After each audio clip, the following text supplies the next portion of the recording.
Nu är den här. Krisen. Har du vad som krävs för att överleva när kranarna är torra? Strömmen har gått och konserverna sinar. Och vem lyckas MacGyvra sig ur den knivigaste av situationer? MSB säger att varje hem ska ha en krislåda. Att det är ditt ansvar att vara förberedd på att klara dig i minst 72 timmar utan vatten, värme eller wifi. Är dunkarna fyllda och är du redo? Trodde inte det, va? Prepper är spelet som lyfter din krisberedskap till nya höjder. I Prepper spelar du som en av de här karaktärerna. De behöver er hjälp att ta sig igenom en kris. Detta gör du genom att samla och använda praktiska föremål. Främst samlar du på dig föremål i spelets första del, preppingfasen.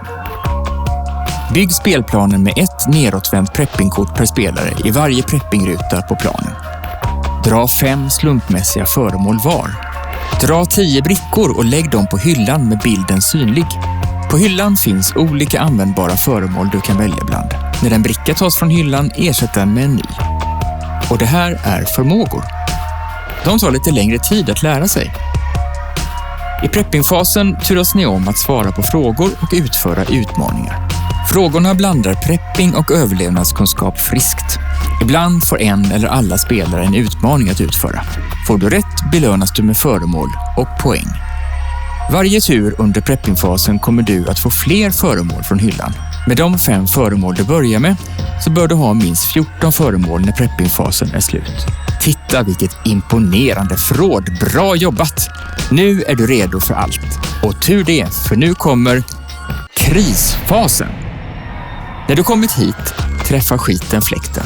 Välj nu ett krisscenario. Lägg ett kriskort per spelare på varje krisruta. Sen turas ni om att dra och spela ut kriskort. Varje kriskort har var sin händelse du behöver lösa, i första hand med hjälp av dina föremål.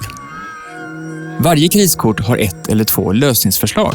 Om du har föremålen som krävs löser du problemet galant. Gratulerar! Du var förberedd.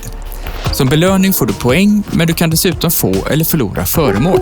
Men om du inte har föremålen som ett kort kräver då är ändå allt hopp inte förlorat. Du kan be dina medspelare om hjälp.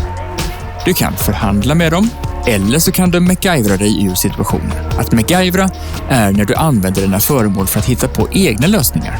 Se vad du har till ditt förfogande och kanalisera din inre MacGyver.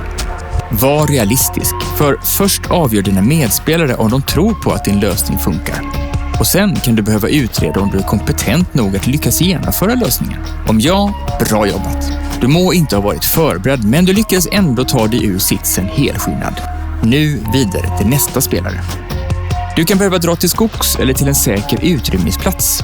Det betyder att du lever ur din ryggsäck under resten av spelet och behöver lämna allt som du inte kan bära. Men när du väl tagit dig igenom den här fasen och spelplanen är tom på kort så har du överlevt krisen. Vinnaren är den som kommit längst på spelplanen. Glöm inte att läsa avslutningen i scenariofoldern.